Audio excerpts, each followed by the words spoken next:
Praise the lord. యేసు రక్తమే జయము. మన రక్షకుడు మన విమోచకుడైన యేసుక్రీస్తు పరిశుద్ధ నామములో అందరికీ వందనాలు. చిన్న ప్రార్థన ద్వారా ఉదయకాల వాక్యదానం చేసుకుందాము. పరిశుద్ధుడ మహాగణుడైన దేవ యేసయ్య, సర్వాధికారినైనా మీకు వేలాది వందనములు, కృతజ్ఞత స్తుతి స్తోత్రం చెల్లించుకుంటున్నాను దేవ ఉదయకాలం ప్రభు వాక్య భాగం దానిస్తుండగా వాక్య భాగం మాకు అర్థమవులు సహాయం చేసి మీ కృపలో బలపరిచి మీకు మాదిరిగా మమ్మల్ని నడిపించమని చిన్న ప్రార్థన యేసుక్రీస్తు పరిశుద్ధ నామములో అడిగి వేడుకుంటున్నాను తండ్రి. Amen amen. కీర్తనల గ్రంథము 30వ అధ్యాయం 12వ వచనము. నువ్వు నా గొన్నె పెట్టి విడిపించి సంతోష వస్త్రము నన్ను ధరింపచేసి ఉన్నావు.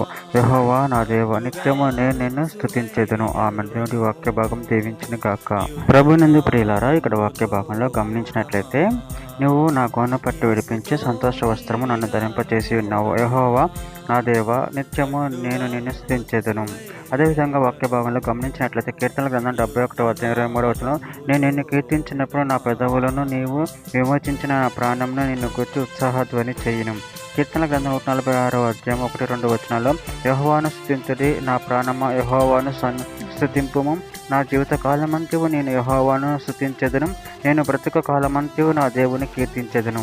కీర్తనల గ్రంథం 23వ అధ్యాయం 6వ వచనంలో, నేను బ్రతుకు దినములన్నీ కృపాక్షేమంలో నా వెంట వచ్చును.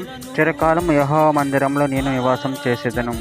కీర్తనల గ్రంథం 28వ అధ్యాయం 7వ వచనం, యెహోవా నా ఆశ్రయము నా కేడము నా హృదయం ఆయన యందు నమ్మకించిన గనుక నాకు సహాయము కలిగిన. కావున నా హృదయం ప్రహర్షించుతున్నది, కీర్తనలతో నేను ఆయనను స్తుతించుచున్నాను. కీర్తనల గ్రంథం 63వ అధ్యాయం 3వ వచనం, నీ కృప జీవము కంటే ఉత్తమము, నా పెదవులు నిన్ను స్తుతించును.